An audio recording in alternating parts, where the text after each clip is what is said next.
वंदनात्म दोस्तों, वाक्षी के समृद्ध बात विषय के अंतर्गत मैं वरुण कुमार आपका हार्दिक अभिनंदन करता हूं। आज की इस वीडियो में हम स्किन डिजीजेस के बारे में बात करेंगे, त्वचा रोग। और ये जो त्वचा के ऊपर जितनी भी प्रकार के मुख्य रूप से जो रोग होते हैं, उनके अंदर आपको ये जानकर हैरानी होगी, अगर सही टाइम पर थोड़ी सी समझदारी दिखा देंगे तो आप हज़ारों त्वचा रोगों को बढ़ने से रोक पाएंगे। दवाइयाँ कभी जीवन में आपको लेनी नहीं पड़ेगी, और किसी भी तरह की, जब मैं कह रहा हूँ दवाइयाँ नहीं लेनी पड़ेगी तो एलोपैथिक आयुर्वेदिक कुछ नहीं लेना, केवल सही समय पे सही समझदारी थोड़ी सी दिखानी है। आज की इस वीडियो में मैं आपको जो चीज़ें बताऊंगा उसमें अगर आपने वो समझदारी अगर दिखाते रहे तो ना जाने ऐसे कितने स्किन इन्फेक्शंस हैं जिनको आप मुख्य रूप से रोक लेंगे, वो आएंगे ही नहीं शरीर में। इतनी समझदारी की बात आज हम वीडियो में करने वाले हैं। तो आज हम वीडियो के अंदर स्टार्टिंग करते हैं।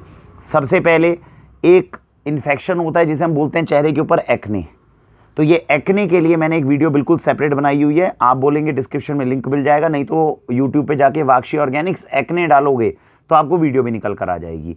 ये टॉपिक मैंने पूरा एक दूसरी वीडियो में कवर किया हुआ है कि एक्ने को कैसे संभालना है, क्योंकि एक्ने सर्दियों में होगा कैसे संभालना है, गर्मियों में होगा कैसे संभालना है, बरसातों में होगा कैसे संभालना है, तीनों का प्रोटोकॉल थोड़ा अलग अलग चलेगा। तो वो आप उस वीडियो के अंदर समझ सकते हैं। दूसरी कंडीशन है जिसके ऊपर हम आते हैं, पहले मैं छोटी छोटी कंडीशंस बताऊंगा जिनको संभालना चुटकियों का काम है, जिनको आपने थोड़ी सी समझदारी दिखाई आप देखोगे भैया रोग ही नहीं आ रहे हैं शरीर में। ये चीज़ है। अब दूसरी चीज़ जो है उसके अंदर हम बात करते हैं, वो है सर्दियों में होने वाली ड्राइनेस। अब आप कहेंगे जी सर्दियों में होने वाली खुश्की तो बहुत आम चीज़ है, चीज़ तो ये आम है, लेकिन अगर सर्दियों में होने वाली खुश्की को आप टैकल नहीं करोगे, या जिन लोगों को एक्जिमा रहता है, सोरियासिस रहती है ना, एक्जिमा सोरियासिस में आप ये समझिए खाज खुजली ज़्यादा रहती है, पूरे शरीर पे रहती है, सर्दियाँ उनके लिए सबसे खतरनाक मौसम होता है, क्योंकि सर्दियों में जाके खुश्की भी बढ़ जाएगी और खारिश भी बढ़ जाएगी। अब क्या हो रहा है, खारिश भी बढ़ रही है, शरीर जो है ड्राई भी हो रहा है, और हमें समझ में नहीं आ रहा हम क्या करें। हम क्या करते हैं, डॉक्टर के पास जाते हैं।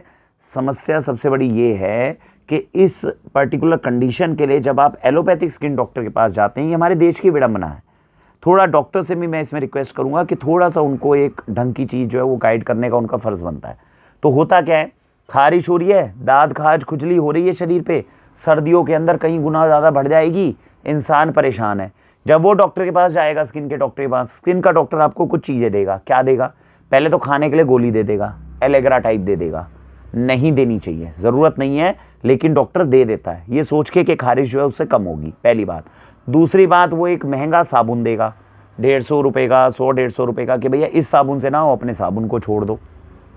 तीसरी चीज़, वो आपको एक महंगा बॉडी लोशन देगा, कहेगा इस बॉडी लोशन को लगाओ, इसको जितना लगाओगे उतना आपको खारिश कम होगी। चौथी चीज़, वो एक स्टेरॉयड लिखेगा, चेक कर लीजिएगा, वो स्टेरॉयड अगर लगाओगे दवाई को तो खारिश कम होगी, लेकिन शरीर में स्टेरॉयड के साइड इफेक्ट होंगे। ये चौथी चीज़ है जिसकी दिक्कत होगी। तो मुख्य रूप से मैंने आपको ये 4 चीज़ें बताई हैं जो डॉक्टर देगा। डॉक्टर को उस समय आपको देना क्या चाहिए या समझाना क्या चाहिए, वो मैं आपको इस वीडियो के माध्यम से बता रहा हूँ। कॉमन सेंस का काम था। कभी भी दाद खाज खुजली अगर हो जाती है तो डॉक्टर के पास अगर हम जाते हैं तो बेसिकली उसने जो 4 चीज़ें दी हैं वो गलत तो नहीं है, लेकिन वो प्रायोरिटी नहीं है, और उसके पीछे की एक छोटी सी वजह वो समझाने में आपको समय नहीं लगाते, या आप लोग भी समझना नहीं चाहते। हम लोगों की आदत हो गई है कि डॉक्टर जब तक पर्चे पे बड़ा पर्चा नहीं बना कर देगा हम उसे डॉक्टर नहीं समझते हैं। वरना इस चीज़ का इलाज क्या है वो मैं आपको बता देता हूँ। दाद खाज खुजली और शरीर पे खुश्की बढ़ जाए, याद रखिएगा, स्किन की मैक्सिमम बीमारियाँ शुरू होती हैं जब 2 मुख्य कारणों से। पहला, आप शरीर की सफाई अच्छे से नहीं करते। दूसरी बात, शरीर की सफाई तो अच्छी करते हैं लेकिन शरीर के ऊपर खुश्की बहुत ज़्यादा हो जाती है, ड्राइनेस बहुत ज़्यादा हो जाती है। तो इन दोनों चीज़ों का विशेष ध्यान रखना है। तो जब आप नहाते हैं या कुछ करते हैं, शरीर की सफाई एक तो अच्छे से करिए, दूसरी बात शरीर के ऊपर जब खुश्की है तो क्या करना है उसको समझना है। तो सफाई का तो आप समझ गए कि सफाई के केस के अंदर क्या करना है, हमें अच्छे से नहाना है। नहाने के लिए गंदे साबुन का इस्तेमाल मत करिएगा, ये सबसे बड़ा रीज़न है हमारी त्वचा के रोग होने का। मैंने पहले भी वीडियो में बनाया हुआ है, जिन साबुनों का आप उपयोग करते हैं उनके अंदर 2 तरह की समस्या है। पहली समस्या ये है कि उस साबुन के अंदर जो तेल, आपको पता है ना साबुन बनाने में एक फ़ैट का उपयोग होता है, तो ये जो फ़ैट और तेल होते हैं अगर ये गंदे होंगे, इतना बुरा हाल तक हमने सुनने में आया है जिन चीज़ों की जब हमने रिसर्च करी तो व्यवहारिकता में लोगों ने बताया ये जो मोबिल ऑयल हमारी बाइकों से और गाड़ियों से निकलते हैं ये तक चले जाते हैं साबुन की फैक्ट्रियों में, जिसके बाद इनकी सफाई करके इनसे तेल बना दिया जाता है। तो सोचो अगर जो मोबिल ऑयल हमारी बाइकों में डलता है वो क्या तेल होगा, और उससे अगर इस तरह की चीज़ें बना दी जाए सफाई करके या बिना सफाई करके, तो कैसे कैसे साबुन बन सकते होंगे। तो इस तरह की भी चीज़ें मार्केट के अंदर आ रही हैं। तो जो भी साबुन आप मार्केट में लो, रिकमेंडेड ये है, वो डॉक्टर हमेशा अच्छे रिकमेंड भी करते हैं। जो अच्छी फार्मा कंपनीज है ना, रेनबैक्सी है, सिप्ला है ना, कोई भी अच्छी कंपनी है, या कोई बेबी सॉप अच्छा बना रही हो, वो देखने में पता चल जाता है। उसमें वो मेंशन करते हैं कि हमारे साबुन में ये केमिकल नहीं है, ये केमिकल नहीं है, तो पता चलता है कि भैया ये अच्छा साबुन है। ऐसे साबुन का उपयोग अपने को करना चाहिए। नहीं हो सकता किसी गौशाला में जाके अच्छा साबुन लेकर आओ, किसी ऑर्गेनिक स्टोर से अच्छा साबुन लेकर आओ। आमतौर पर ऐसे साबुन जो है वो 100 रुपये से ऊपर की कॉस्टिंग में आते हैं। तो साबुनों के बारे में मैं आपको और भी अभी चीज़ बताऊंगा, लेकिन मुख्य रूप से आप समझ लो कि साबुन जो है वो हमारा अच्छा होना चाहिए। उस साबुन से शरीर की सफाई अच्छे से करनी चाहिए, और शरीर की सफाई करके 12 महीने, समझ रहे हो, साल के 12 महीने शरीर के ऊपर तेल ज़रूर लगाना चाहिए। अब वो तेल नारियल का तेल लगाओ, तिल का तेल लगाओ, कोई भी लगाओ, डिपेंडिंग अपॉन। अगर मेरे शरीर के ऊपर ड्राइनेस बहुत ज़्यादा रहती है ना, खुश्की बहुत ज़्यादा रहती है, सर्दियाँ आ गई हैं, तो नहाने के बाद कौन सा तेल लगाना चाहिए? तिल का। अब आपको लगता है गर्मियों का मौसम चल रहा है, गर्मियों के अंदर तेल कोई शरीर पे सुहावना तो लगता नहीं, नहाने के बाद मुख्य एरियाज के अंदर नारियल तेल ज़रूर लगाओ। शरीर के कौन से मुख्य एरियाज हैं जिनमें नारियल तेल लगाना चाहिए? आपके हाथों के ऊपर, आगे आगे की तरफ, ये जो हाथ है ना ये बहुत ड्राई होते हैं, इन पे, ठीक है जी। उसके बाद में जो जांघें हैं, जो बॉडी के फोल्ड्स हैं या आर्मपिट्स हैं, है ना, टांगों के बीच में, थाइस के बीच में जो जगह है, वो जगह जहां पर आप ये समझिए घर्षण ज़्यादा होगा, या हम अंडरवेयर पहन लेंगे तो हवा नहीं जाएगी, दिक्कत आएगी, ऐसी जगहों पर 12 महीने तेल ज़रूर लगाना चाहिए नहाने के बाद। तो नहाने के अंदर क्या करना चाहिए? साबुन अच्छी क्वालिटी का, बढ़िया क्वालिटी का लो, उससे नहाओ, और नहाने के बाद 12 महीने अच्छा तेल लगाओ। गर्मी बरसातें ज़्यादा है, नारियल तेल लगा लो, और अगर सर्दियां हैं तो तिल का तेल लगा लो, सरसों का तेल लगा लो, कोई भी तेल लगा लो, ओरिजिनल और प्योर हो तो बहुत अच्छा है। ऐसे तेल का इस्तेमाल खासकर बॉडी फोल्ड्स में लगाना बहुत ज़रूरी है। यही तेल सिर पे लगाओगे अगर अच्छे से, और 2 दिन के अंदर, 3 दिन में एक बार शैम्पू कर लोगे, तो बालों की ग्रोथ बहुत अच्छी होगी। तो ये चीज़ हमें समझ में आई, साबुन अच्छा और तेल लगाना। ये जो मैंने आपको प्रक्रिया बताई है कि साबुन से अच्छे से नहाओ, नहाने के बाद में तेल लगाओ। तीसरी बात का ध्यान रखना है, जो बॉडी फोल्ड्स हैं यहाँ पे बहुत टाइट कपड़े नहीं पहनने। कपड़े हमारे देश का भारतीय परिधान होता था ना, कुर्ता पजामा थोड़ा ढीला पहनना। अगर अंडरवेयर वगैरह पहनने भी पड़ते हैं, टाइट कपड़े अगर पहनने भी पड़ते हैं, तो रात को सोते हुए कम से कम बिल्कुल टाइट कपड़े मत पहनो। आजकल तो वो बॉक्सर्स आ गए हैं, निक्कर आ गई हैं, है ना, खुली टी शर्ट्स आ गई हैं। कम से कम रात को सोते हुए बिल्कुल खुले कपड़े पहन के सो। अंडर गारमेंट्स पहनकर रात को कम सो, मैं ये बहुत रिकमेंड करता हूँ। उसका सबसे बड़ा फ़ायदा आपको ये मिलेगा, आपको बरसातों में ये जो जांघें लगना और इन्फेक्शन होते हैं, इनसे आप बच जाओगे। ठीक है, तो मेजर प्रक्रिया आपको समझ में आई। साबुन अच्छा होना चाहिए, तेल ज़रूर लगाना चाहिए। तेल लगाने से बहुत सारे इन्फेक्शंस को आप बचा लोगे। और खुले कपड़े पहनो, पसीना अंदर वो गंदगी जो है वो करता रहेगा क्रिएट, और वो इन्फेक्शन के कारण बनेगा। ये 3 बातों का आप ध्यान रख लो, थोड़े से खुले कपड़े, थोड़ा सा तेल और थोड़ा सा अच्छा साबुन, मैक्से इन्फेक्शन से बचाओगे। टॉपिक पे वापस आते हैं। अब जो हमारा हाथों के ऊपर ड्राइनेस है ना, सर्दियों में, अब हम बात क्या कर रहे हैं, सर्दियों में जो ड्राइनेस है, ड्राइनेस अगर बहुत ज़्यादा होगी, क्यों हो रही है? साबुन गंदा था, तेल हम लगा नहीं रहे अच्छे से, डॉक्टर के पास जाते हैं, डॉक्टर स्टेरॉइड तो दे रहा है, और ऊपर से क्या कह रहा है बॉडी लोशन लगा लो। बॉडी लोशन लगा लो, अच्छी बात है, कोई दिक्कत नहीं, महंगे बॉडी लोशन है, मॉइस्चराइजेशन करेंगे, लेकिन केमिकल तो उससे भी जा रहा है ना शरीर में। तो होता क्या है, इसको मेडिकल टर्म में बोला जाता है इच स्क्रैच साइकिल। सर्दियों में जब खुश्की होती है, और खुश्की के बाद में आप खारिश करोगे, ठीक है, खुश्की का मतलब ड्राइनेस, खारिश का मतलब इचिंग, तो ये 2 चीज़ें होंगी। और जैसे ये 2 चीज़ें शुरू हो गई, अब आपको स्किन इन्फेक्शन होने शुरू होंगे। ये पहला रीज़न होता है जिसकी वजह से एक्जिमा हो जाएगा, समझ नहीं गए, दाद, खाज, खुजली, ये सब कुछ हो जाएंगे। तो उसको क्या हुआ, ड्राइनेस हुई, ड्राइनेस के बाद में खुजली हुई, इसको बोलेंगे इच स्क्रैच साइकिल। ये क्या चीज़ होती है? अब इसके अंदर क्या है, आप अगर खुजली ज़्यादा करोगे, आप समझ गए, तो ये यहाँ पे क्या होंगे, जख्म होंगे। जख्म होंगे तो वो जख्म दिन पे दिन बढ़ते जाएंगे, और उनमें खुश्की और ज़्यादा बढ़ती जाएगी। इसको रोकने के लिए साबुन अगर अच्छा कर लोगे, तो पहली बात क्या है कि उसके ऊपर नुकसान कम हुआ। ऊपर से क्या है, तेल, और अगर हाथों की बात है तो मैं रेकमेंड करूंगा घी, इससे अच्छे से मॉइस्चराइजेशन करो। तेल और घी बाजार के बॉडी लोशन के मुकाबले क्यों अच्छा है? बाजार का बॉडी लोशन कितना भी अच्छा क्यों ना हो, उसमें कुछ ना कुछ मात्रा केमिकल की रहेगी, प्रिजर्वेटिव्स की रहेगी, वो हमारे स्किन के अंदर पेनिट्रेट करते हैं और नुकसान करते हैं। अच्छा खासा नुकसान करते हैं। तो बाजार के बॉडी लोशन के मुकाबले अगर अपना नारियल तेल, तिल का तेल या देसी गाय का घी, देसी गाय का घी हो गया, दूध की मलाई हो गई, ये जितना बार बार लगाओगे उतनी जल्दी आपकी ये खारिश और उतनी जल्दी ये जख्म जो है ये आपके भरेंगे। तो समझ गए, ड्राइनेस और खुश्की अगर सर्दियों में बढ़ती है तो क्या करना है, कुछ नहीं करना, साबुन अपना बढ़िया क्वालिटी का लेकर आओ, 100 रुपए से ऊपर वाला या किसी गौशाला से, अच्छी गौशाला से बने, और उसके बाद में जितना हो सके उसमें तेल लगाओ। आप कहेंगे भाई साहब बहुत ज्यादा खारिश है, बहुत तेल लगाते हैं फिर भी वो खारिश दूर नहीं हो रही, ज्यादा से ज्यादा तेल लगाओ। अगर आपको लगता है 4 दिन हो गए, 5 दिन हो गए, मैं तेल बार बार लगा रहा हूं फिर भी खुश्की है, लगाते जाओ लगाते जाओ, 2 हफ्ते 3 हफ्ते बाद आपको लगेगा भैया अब मुझे सारा दिन नहीं लगाना पड़ रहा, क्योंकि अंदर के जख्म उस तेल और घी ने भर दिए हैं। स्किन को रिपेयर करने का काम तेल, घी, दूध की मलाई ये सबसे अच्छा करता है, दूध सबसे अच्छा करता है। तो इसको बहुत ज्यादा लगाना पड़ेगा, शुरू के 1-2 हफ्ते ज्यादा लगाना पड़ेगा, ऑटोमेटिकली जब स्किन रिपेयर होती जाएगी तो दिन पे दिन कम हो जाएगा। तो डॉक्टर ने जो एलेग्रा दी थी उसकी जरूरत नहीं पड़ेगी अगर आप तेल घी बहुत ज्यादा लगाओगे और अच्छे साबुन का इस्तेमाल करोगे। एलेग्रा केवल शुरू के 1-1.5 हफ्ते के सपोर्ट के लिए ले सकते हो, जब खारिश बहुत ज्यादा हो रही है, संभल नहीं रही, अभी रिपेयरिंग होने में टाइम लग रहा है, लेकिन लंबे समय तक जो दी जाती है वो गलत। दूसरी बात, साबुन दे दिया ठीक है, बाजार का बॉडी लोशन बिल्कुल गलत, जो डॉक्टर लिख देते हैं और वो आपको बताते ही नहीं है कि घर का तेल और घी लगाओ। घर का तेल घी बाजार के बॉडी लोशन के मुकाबले कहीं ज्यादा लाभदायक है। ये तीसरा चेंज होना चाहिए, तो ये तीसरी चीज है जिसका ध्यान रखना है। चौथा हो गया कॉर्टिकोस्टेरॉइड। अब क्या होता है, डॉक्टर सबसे ज्यादा इसके ऊपर देता है, ये क्रीम लगाते रहना दिन में 2-3 बार। क्रीम के अंदर कॉर्टिकोस्टेरॉइड है, वो शुरू के 2 हफ्ते तक ही चाहिए आपको, जब तक आपकी स्किन रिपेयर नहीं हो रही। लेकिन घी और तेल लगा लगा के इतना बढ़िया कर दो कि 2 हफ्ते के बाद में उस ट्यूब की जरूरत ना पड़े। वो ट्यूब कब लगानी है, जैसे ही हमें खारिश हो रही है दिन में तब लगा लो उसको अच्छे से रगड़ के, तो वो खारिश को रोक देगी तुरंत। स्टेरॉइड है ना, तुरंत रोक देगी। जितनी कम खारिश करोगे उतना अच्छा स्किन रिपेयर रहेगी, और जितनी अच्छी स्किन रिपेयर रहेगी उतना इंफेक्शन कम होगा। समझ गए।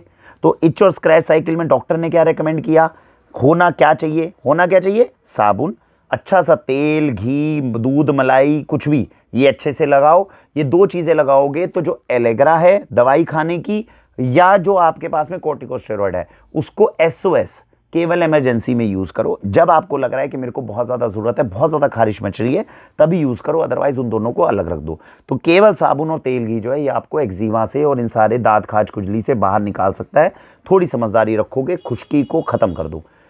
एक और बात का ध्यान रखना है, ये चीज चेक करना पूरे दिन में कि मुझे खुश्की जो है किस समय पे ज्यादा होती है। कई लोगों को कुछ अभी तुरंत खाया और खाने के बाद में एकदम खुजली होनी शुरू हो गई। समझ रहे, मैं आपको कुछ रीजन बता रहा हूं। कुछ खाया, खाने के थोड़ी देर बाद खुजली हो गई, तो दिमाग में आया यार जब भी मैं ये चीज खाता हूं मुझे खुजली होती है, काटो उसको काटो, क्योंकि उसका इलाज पूरी दुनिया में किसी के पास नहीं है। अगर किसी चीज को खा के खुजली हो रही है तो आपको वो चीज खानी बंद करनी पड़ेगी, नहीं तो वो आपके शरीर को नुकसान करेगी। पहला रीजन। कई लोग होते हैं, जैसे मुझे क्या दिक्कत होती है, मैं अगर डिटर्जेंट के अंदर हाथ डाल दूं, कपड़े धोने के डिटर्जेंट में, तो मुझे एकदम खुजली मच जाती है हाथों पे। आप समझ रहे हैं, मुझे एक्चुअली एक्जिमा और ड्राइनेस जो थी ये मेरे साथ में प्रॉब्लम थी, लेकिन उसको केवल समझदारी से ही टैकल किया हुआ है। जरूरत ही नहीं पड़ती कॉर्टिकोस्टेरॉइड की। जरूरत कभी पड़ती है, लापरवाही करते हैं तो हल्की सी लगा ली, बच गए, नहीं तो वो लगाते रहते और आपकी दिक्कत दूर नहीं होती। तो ये रीजन मैं इसके अनुभव पे बता रहा हूं आपको। तो अब क्या हुआ कि अगर आपको कोई चीज है जो ट्रिगरिंग फैक्टर है, तो ट्रिगरिंग फैक्टर एक तो क्या, कुछ खाया और एलर्जी हो गई, काटो उसको। किसी चीज के अंदर साबुनों के साथ, डिटर्जेंट के साथ बहुत लोगों को क्या होता है, वो डालते हैं और एकदम खुजली शुरू हो जाती है। ऐसे केस में रबर के ग्लव्स आते हैं, है ना, उन रबर के ग्लव्स को डालकर फिर अपने कपड़े धोने का और ये काम करो, इससे बहुत बचाव होगा। दूसरी बात। तीसरी बात होती है, कई लोग होते हैं जिनको जैसे बाहर निकले, बाइक पे निकले, वो जो सामने की हवा होती है, जो हवा पड़ रही है, चेहरे पे पड़ रही है, कहीं पड़ रही है, इससे एलर्जी हो जाती है, इससे खारिश शुरू हो जाएगी। तो ऐसे केस में क्या है, अगर चेहरा है तो चेहरे को कवर करके फिर बाइक चलाओ। अगर आपको लगता है हाथों के ऊपर आप ऐसे ही चलाओगे बिना ग्लव्स के, कई बार उससे एलर्जी हो जाती है, तो ग्लव्स पहन के प्रोटेक्टिव गियर ऊपर डालो, उसको कपड़ा बांधो, कुछ करो और फिर चलाओ इसको। ये तीसरी चीज है जिससे आपको दाद खाज खुजली के अंदर मदद मिलेगी। उसको कवर करके रखोगे, मॉइस्चराइजेशन बहुत करो और थोड़ा कवर करके रखो उसको, ज्यादा जल्दी हीलिंग होगी आपके हाथ पैरों की। इस चीज का अपने को ध्यान रखना है। तीसरे के अंदर ये मेजर, अच्छा एक और ट्रिगरिंग फैक्टर होता है, ट्रिगरिंग फैक्टर होता है टेम्परेचर चेंज। कई लोग हैं जो यहां से जाएंगे पहाड़ों पे और पहाड़ों से आएंगे तुरंत नीचे, तो टेम्परेचर चेंज हुआ ना, आप सीधा एक दिन के अंदर अंदर जो है 15 डिग्री पे पहुंच गए, वापस आप 35 डिग्री पे पहुंच गए, शरीर पे खारिश शुरू हो जाएगी। ऐसे केस पे भी ध्यान रखना, एकदम डॉक्टर के पास भागने की कोई ज़रूरत नहीं है। बढ़िया सा तेल ले लो, तेल आपको बहुत सारी ऐसी समस्याओं से बचा लेगा। अच्छा तेल और घी, तो तेल ले लो, पूरे शरीर के ऊपर अच्छे से लगाओ। और फिर अगर मुझे पता है कि टेम्परेचर चेंज से फ्लक्चुएशन होती है, तेल लगाओ शरीर के ऊपर, रगड़ो उसको तेल को। तो तेल को अगर रगड़ोगे, एक तो खारिश में थोड़ा सा हल्का सा महसूस होगा कि यार एक तो खारिश कर रहे थे थोड़ा रगड़ा, लेकिन तेल लगा के जब भी खारिश करोगे तो आपके स्किन के अंदर जो रप्चर्स आने थे, जो स्किन के अंदर आपको डैमेज होना था, वो होने से बच जाओगे। तो ये मैंने क्या बताया, सर्दियों के अंदर खासकर जिन जिन लोगों को ऐसी दिक्कत है उन्हीं को पता है कि समस्या क्या है। और मैं बता रहा हूँ, खुश्की तो फिर भी समझ जाती है, खारिश जिस व्यक्ति को होती है उसका भैया संभालना बहुत मुश्किल काम है। और उसके अंदर मैंने बताया, साबुन और तेल अगर अच्छा ले लोगे, इंटेंस मॉइस्चराइजेशन शरीर पे कर लोगे, तो ऐसे हज़ारों चीज़ों से आप बच जाओगे। तो ये मैंने आपको बताया, एक्जिमा के केसेस को टैकल करने के लिए आपको सबसे पहले अच्छा साबुन चाहिए, तेल घी अच्छा चाहिए। उसके बाद में आपको खाने की जो एलेग्रा है, जो एकदम खारिश को कम करती है, वो SOS, जब हो रही है दिक्कत तभी खा लो, खारिश करना कोई समझदारी नहीं है। और फिर बाहर का कॉर्टिकोस्टेरॉइड जो डॉक्टर लिखता है उसको ले लो, रखो अपने पास, जब जरूरत हो तब लगाओ। ये 4 चीज़ें अगर आप करते हो, एक्जिमा को आप हैंडल कर लोगे। काफ़ी हद तक सोरियासिस के केसेस, कई बार डॉक्टर बोल देता है सोरियासिस क्या है, जिनको नहीं पता वो नेट पे सर्च कर लेना, बड़ी अजीब और गलत चीज़ है ये। इसके अंदर भी आपको टैकल करना होगा। अब सोरियासिस में क्या है, कई बार ड्राइनेस बहुत ज़्यादा होती है, कई बार ड्राइनेस बहुत ज़्यादा नहीं होती। जब ड्राइनेस बहुत ज़्यादा है, जो प्रोटोकॉल मैंने बताया है वो सेम उसके ऊपर अप्लाई करोगे तो उतना सोरियासिस को अच्छा कंट्रोल कर पाओगे। और अगर आपको लगता है कि ड्राइनेस बहुत ज़्यादा नहीं है लेकिन फिर भी मुझे सोरियासिस है, फिर आपका डॉक्टर ही उसको बेस्ट तरीके से टैकल करेगा। डॉक्टर को पता है कि मेरे को वो कैसे टैकल करना है, उसको मौका दो, क्योंकि उसमें मेडिसिन अलग चलती है और उसके लिए डॉक्टर की पढ़ाई ही मदद कर पाती है। तो इस चीज़ का ध्यान रखना है। तीसरी चीज़ जो आपको एक और ध्यान रखनी है, वो रखनी है शरीर की सफाई।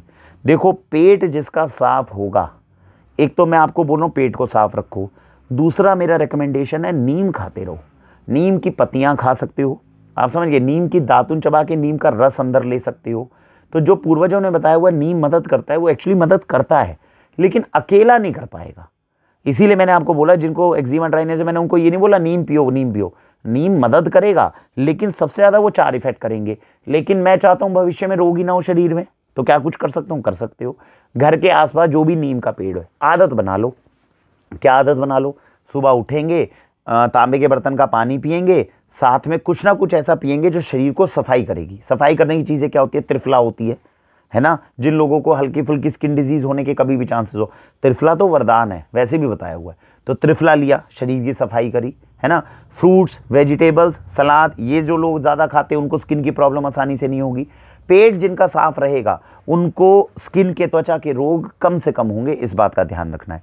ये मैंने गोमूत्र बताया हुआ है, इसका नाम क्या, डरमोल के नाम से। तो इसके अंदर भी क्या क्या डाला हुआ है उसने, नीम, घृत कुमारी, बगुची डाली हुई है। सुबह सुबह खाली पेट 2 ढक्कन आधा गिलास पानी में डाल के पीते रहो, स्किन के रोग नहीं होंगे तो ठीक करने में मदद करेगा। प्रायोरिटी पे नहीं है, प्रायोरिटी पे वही 4 चीज़ें हैं, लेकिन ये मदद करेगा। तो इसको हम शरीर के अंदर डाल सकते हैं सुबह खाली पेट। या क्या हुआ, घर के बाहर नीम के पेड़ है, पत्तियां तोड़ी, पत्तियां अब हम क्या करते हैं, जो अच्छी चीज़ है वो तो खाते हैं 2 पत्ती। अब मैं खा रहा हूँ, मेरे को स्किन की हल्की फुल्की प्रॉब्लम अगर कभी हो जाती है तो मैं क्या करता हूँ, अच्छे से पत्तियां तोड़ता हूँ, 30 से 35 पत्तियां हर रोज सुबह पानी से धोई तुरंत और चबा के खा ली, और फर्क पड़ता है। मेरे को अगर मैं कोई भी गलती करूं तुरंत खारिश हो जाती है शरीर पे। मैंने ये नोटिस करा है, जब मैं नीम की पत्तियां सुबह खाली पेट खाता हूं तो मैं अगर कोई लापरवाही भी थोड़ी करता हूं तो खारिश इतनी जल्दी नहीं होती। तो ये नीम की पत्तियां असर करती हैं। ऐसा नहीं है पूर्वजों ने गलत बताया हुआ है, वो एक अलग बात है कि अकेले इतनी सारी चीज़ों को संभालना थोड़ा मुश्किल है, बट नीम सहायक होता है। तो नीम की पत्तियां ले लो, नीम के कैप्सूल हमारे यहाँ ऑर्गेनिक स्टोर में मिलते हैं, वो ले लो। पत्तियां खाली पेट लोगे अच्छा है, नीम का रस सुबह खाली पेट पियोगे वो अच्छा है, गोमूत्र ले लोगे उसके साथ नीम है, ये बहुत अच्छा है। खाली पेट पियो सुबह सुबह और पेट को स्वस्थ रखो। ये दूसरा तरीका है जिसका आपको, दूसरी चीज़ है जिसका ध्यान रखना चाहिए हमें स्किन डिसऑर्डर्स में। तो इसके अलावा और क्या चीज़ है, इसके अलावा और चीज़ होती है बरसातों में, जो मैंने बताया है ना। कई लोगों को जांघें लग जाती हैं, आर्म पिट्स में इन्फेक्शन हो जाता है, जिसे मुख्य रूप से बोला जाता है फंगल इन्फेक्शन। हज़ारों लाखों करोड़ों केस हैं, बरसातें हुई नहीं, फंगल इन्फेक्शन हुआ नहीं, डॉक्टर के पास हम भागे नहीं। फिर वही गलती होती है डॉक्टर से भी और पेशेंट से भी। पेशेंट समझना नहीं चाहता, सीखना नहीं चाहता, डॉक्टर के पास समय नहीं है समझाने का। डॉक्टर दवाई तो ठीक दे रहा है लेकिन केवल दवाई से इस चीज़ का ट्रीटमेंट नहीं है। ट्रीटमेंट किस चीज़ का उसको समझना है। जो व्यक्ति अच्छे से बरसातों में नहाने के बाद साबुन लगा रहा है, अच्छे से बॉडी फोर्स में तेल लगा रहा है, और टाइट कपड़े बरसातों में पहनने तो बिल्कुल बंद कर दो। आपके शरीर से पसीना निकल रहा है और वो सूख नहीं रहा, तो समझ लो वो इन्फेक्शन करेगा। इतनी कॉमन सेंस की चीज़ें हैं जो हम आजकल अप्लाई नहीं करते।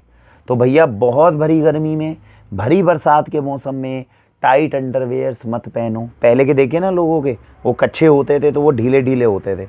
आजकल हम ले आए हैं वीआईपी, तो ले आए हैं तो कोई समझदारी का काम थोड़ी किया, इन्फेक्शन बढ़ाए। पहले वो जो हम धोती पहनते थे, कुर्ता पहनते थे, लंबे बड़े बड़े कच्चे होते थे, उनमें क्या होता था, वेंटिलेशन पूरे शरीर को मिलता था, स्किन के इन्फेक्शन ही नहीं होंगे। और गांव में बैठे हुए देहाती व्यक्ति को इतनी समझदारी है, और हम लोग मॉडर्न पढ़े लिखे जो है क्या बेवकूफ़ियाँ कर रहे हैं, टाइट टाइट कपड़े पहन रहे हैं, इन्फेक्शन हुए जा रहा है। महिलाओं के साथ भी दिक्कत है।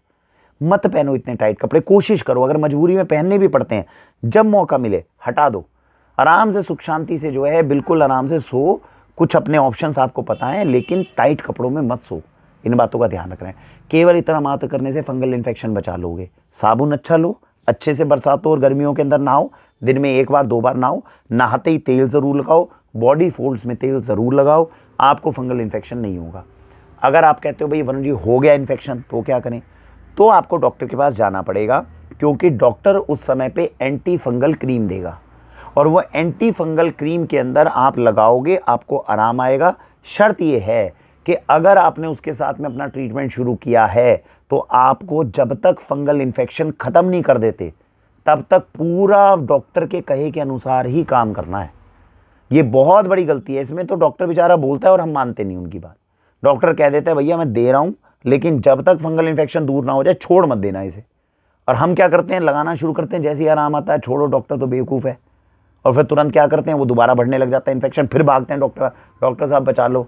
और डॉक्टर क्या बचाएगा, जो पहले क्रीम दी थी अब आपने बेअसर कर दी, रेजिस्टेंस हो गया उससे, डॉक्टर को और ज़्यादा ऊपर की दवाई देनी पड़ती है। मैंने ऐसे ऐसे केस देखे हैं, फंगल इन्फेक्शन के कारण लोगों को आईसीयू तक में भर्ती करना पड़ रहा है। आप समझ रहे हो। मैं गवर्नमेंट हॉस्पिटल के अंदर जब जाता था, डॉक्टर्स हमारे मित्र थे, तो उनसे पूछते थे, मैंने कहा यार फंगल इन्फेक्शन, कहता है बरसात में इन्फेक्शन हो गया, इतना हो गया, 6 दिन से एडमिट है, अस्पताल में एडमिट है 6 दिन से। क्यों? क्योंकि बरसातों में जी जांघों में इन्फेक्शन हो गया उसकी। और किस चीज़ से बच सकती थी, केवल अच्छे साबुन अच्छे तेल को लगा के खुले कपड़े पहनने, इससे बच सकता था, और 6 दिन से अस्पताल में पड़ा है। बताओ, अजीब चीज़ें हैं यार। इंटरनल यूनिट के अंदर उसका इलाज चल रहा है।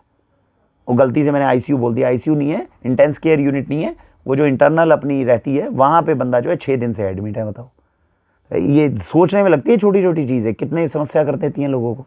समझदारी की बात थी केवल। फंगल इन्फेक्शन कभी भी हो गया, जांघों का या बॉडी के अंदर आर्मपिट्स वगैरह में इन्फेक्शन हो गया, मत इग्नोर करो, तुरंत डॉक्टर के पास जाओ, और डॉक्टर के पास जाओ, सीधा केमिस्ट के पास मत जाया करो। एक और इस वीडियो के माध्यम से बता दूं, याद रख लीजिएगा, डॉक्टर का काम है डायग्नोसिस। ये बात मेरी अच्छे से गांठ बांध लीजिए और बच्चों को भी बता दीजिए। भगवान के लिए रातों रात डॉक्टर बनने की कोशिश मत करो। कोई भी इन्फेक्शन होता है, कोई भी बीमारी होती है, आप डॉक्टर की लिखी दवाई खाना चाहते हो नहीं खाना चाहते हो, ये आपकी मर्जी है। उसमें हो सकता है हमारे जैसे अनपढ़ भी मदद कर दें कि चलो डॉक्टर ने एलोपैथी में लिखी, तुम आयुर्वेद में नीम तुलसी हमसे ले जाओ, कोई यूनानी वाला कुछ दे दे, ऐसा हो सकता है। लेकिन इस समय पे 2023 के अंदर देश के अंदर डायग्नोसिस का काम या तो उच्च कोटि का कोई वैद्य करेगा या फिर बहुत बढ़िया डॉक्टर करेगा। तो जिस भी डॉक्टर को चुनो, सामने चुनो, उसने एमडी कर रखी होगी। स्किन के प्रॉब्लम्स में भगवान के लिए ये यूट्यूब से देख के इलाज करने बंद कर दो। लाखों लोगों का नुकसान हुआ है, लाखों लोगों का। मेरा एक डॉक्टर है, दोस्त है, उसने बताया भाई लाखों करोड़ों लोगों की बेटनोवेट, हम पूछना अपने घर में माता पिता से, किसी से बिना पूछे केमिस्ट के पास गए, लेकर आए, बेटनोवेट रगड़ रहे हैं।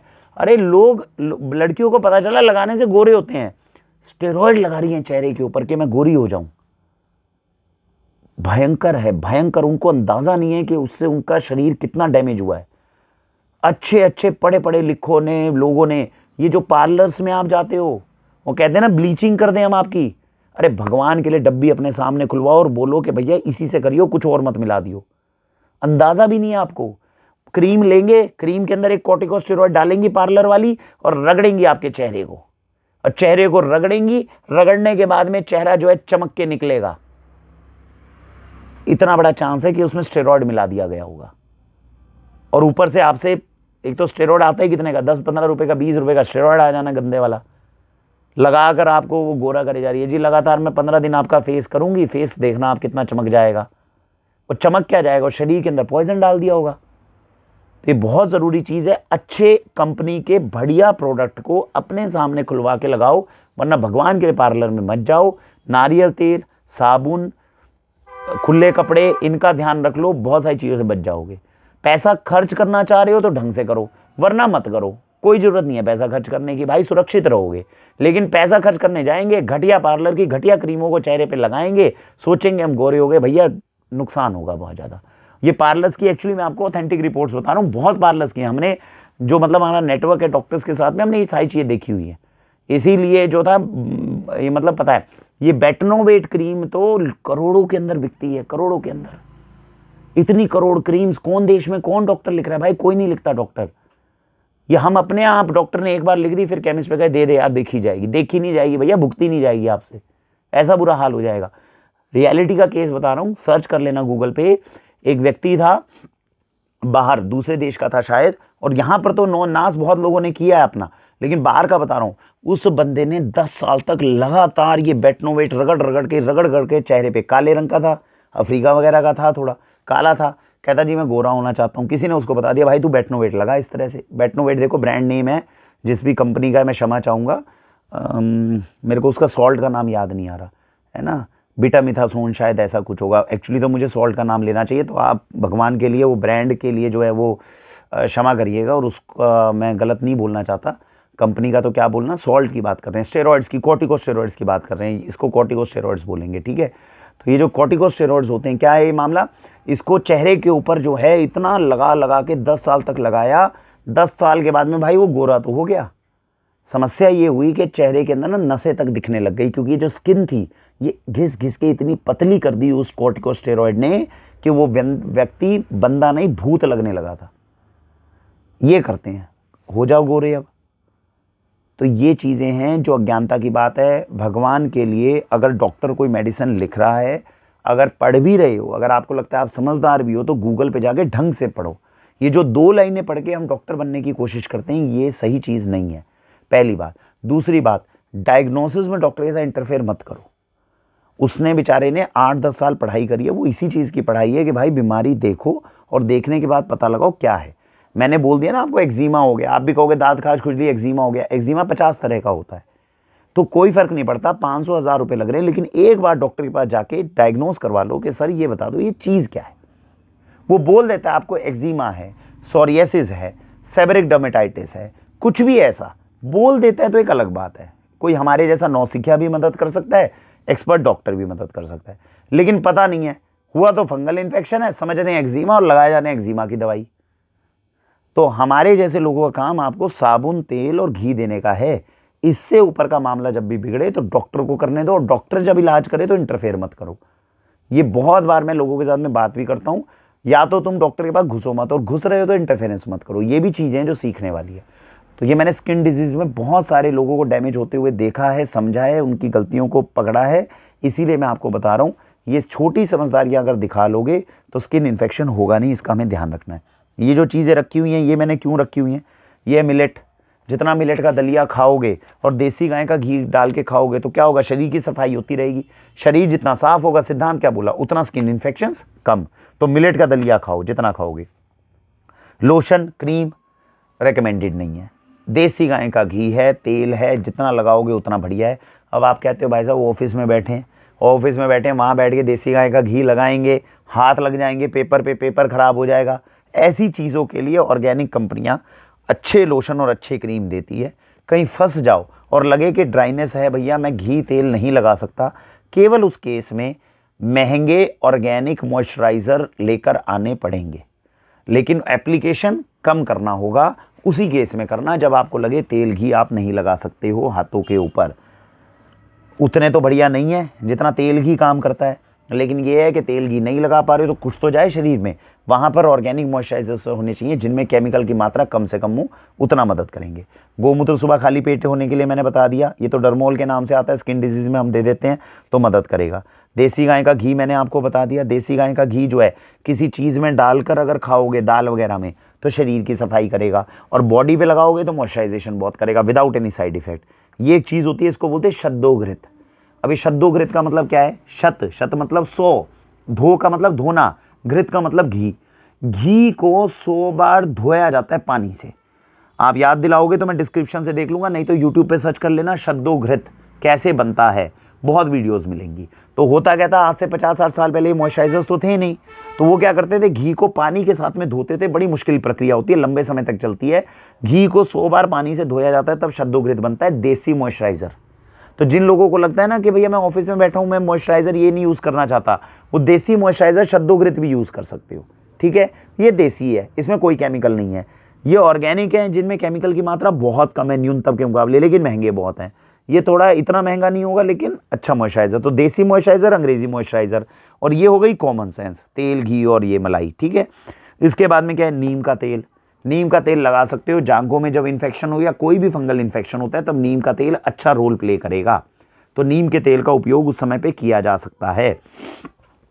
इस कंडीशन में एक और बात आती है, छोटे बच्चों को खासकर हो जाता है एनल इरिटेशन। ठीक है ना, तो जो हमारी एनएस है, जहाँ से हम डिफिकेट करते हैं, जहाँ से हम लेट्रिन करते हैं, उस जगह पे अगर आपको कभी भी लगता है कि खारिश बहुत ज़्यादा हो रही है या दिक्कत बहुत ज़्यादा हो रही है, उस समय पे सरसों के तेल को अच्छे से लगाने की कोशिश करनी चाहिए। उससे वहाँ पर होने वाली खारिश को काफ़ी हद तक कंट्रोल किया जा सकता है। नीम की पत्तियाँ खा सकते हो, पेट में थोड़े कीड़े वीड़े होंगे वो मदद करेंगे। एलोपैथी में भी अच्छी दवाइयाँ, अगर लगे कि पेट में कीड़े हो गए हैं, कुछ इस तरह की चीज़ हो गई, उसको वो कंट्रोल करने में मदद करेंगे। आयुर्वेद में भी कुछ चीज़ें आते हैं, हमने अभी तक बनाई नहीं, अभी वीडियो बनाते हुए विचार आया है, तो अपने वैद्य से हम बोलेंगे कोई चीज़ बनाई जाए कि बच्चों को, अगर छोटे बच्चों को थोड़े कीड़े हो जाएं या कुछ हो जाए तो उसका कैसे इलाज करना है, तो वो हम कुछ ऐसा बनाने की कोशिश करेंगे। अभी तो है नहीं हमारे पास। तो ऐसे केस में मैंने एक दिमाग में आया तो बताया, सरसों के तेल का एप्लीकेशन कर लो। साबुन मैंने बता दिया, साबुन में क्या फ़र्क है। ये साबुन जो होते हैं 125 रुपये के ऊपर हैं, 100-125 रुपये का होता है। ये 60-70 का है। ये गौशाला से आया है, ये अच्छी कंपनी, ऑर्गेनिक कंपनी बनाती है। दोनों में फ़र्क क्या है, ये जो कंपनियां हैं, जो ऑर्गेनिक कंपनियां बनाती हैं 125-150 रुपये से ऊपर का साबुन, इनका जो बेस होता है, देखो साबुन में क्या होता है, एक बेस होता है, बेस लाया जाता है, उसके बाद में उस बेस के साथ में साबुन बनाया जाता है। ठीक है, तो फैट प्लस सोडियम हाइड्रोक्साइड वो सीधा रिएक्ट करके बनाएगा आपका साबुन। नॉर्मल फॉर्मूला ये है। तो फैट भी अच्छा होना चाहिए। ठीक है, उसके बाद में जो बेस है वो बेस भी अच्छा होना चाहिए, जो NaOH वो भी अच्छा होना चाहिए। तो बेसिकली क्या है कि जो गौशाला वाले हैं ये बेस मार्केट से लेते हैं, उसके अंदर अपनी और चीज़ें डाल देते हैं, है ना। आपका उसके अंदर गौमूत्र डाला, देसी गाय का गोमेय डाला आपने, उसमें देसी गाय का घी जैसे गौशालाओं में बनता है तो नीचे के रह जाता है थोड़ा सामान, वो डाल दिया, तो इनसे एक अच्छा साबुन बन जाता है। तो गौशाला का साबुन इतनी ज़्यादा ड्राइनेस नहीं करेगा, और हमें पता है गंदी चीज़ों से नहीं बना, यूज़ कर सकते हो। लेकिन जिनको स्किन इन्फेक्शन है उनको ऑर्गेनिक अच्छी क्वालिटी के साबुन उन कंपनियों के बनाने चाहिए जिनका बेस भी वो खुद बनाते हैं, तभी वो आपको 100% तरीके से मदद कर पाएंगे। तो ऐसे साबुन वहाँ मदद करेंगे। ठीक है जी, ये आपको कोकोनट ऑयल है जो बताया, ये तिल का तेल है। तिल का तेल और सरसों के तेल में क्या फ़र्क है, सरसों का तेल ज़्यादा गाढ़ा होता है, ज़्यादा गाढ़ा होता है, थोड़ा ज़्यादा मॉइस्चराइजेशन दे सकता है। अब कई बार आपको लगता है अरे इतना चिपचिपा हो गया, नहीं मेरे को कंफर्टेबल है सरसों का तेल, तो तिल का तेल लगा लो, दोनों अच्छे हैं। तिल का तेल सर्दियों में तो खासकर बहुत अच्छा होता है। तो ये मैंने आपको सारी चीज़ें बताई है जो स्किन डिजीज़ में काम आती हैं। इसके अलावा अगर कोई स्किन की कंडीशन है जो आपके ध्यान में आ रही है तो आप बता दीजिएगा, अगर मेरे पास में होगा थोड़ा बहुत अल्प ज्ञान तो मैं उसके ऊपर वीडियो बनाऊंगा। अदरवाइज़ मुझे लगता है जो मेजर प्रॉब्लम्स है वो मैंने इस वीडियो में जो है आपके साथ शेयर करी है। आशा है आपको अच्छी लगी होगी। भारत वंदे मातरम।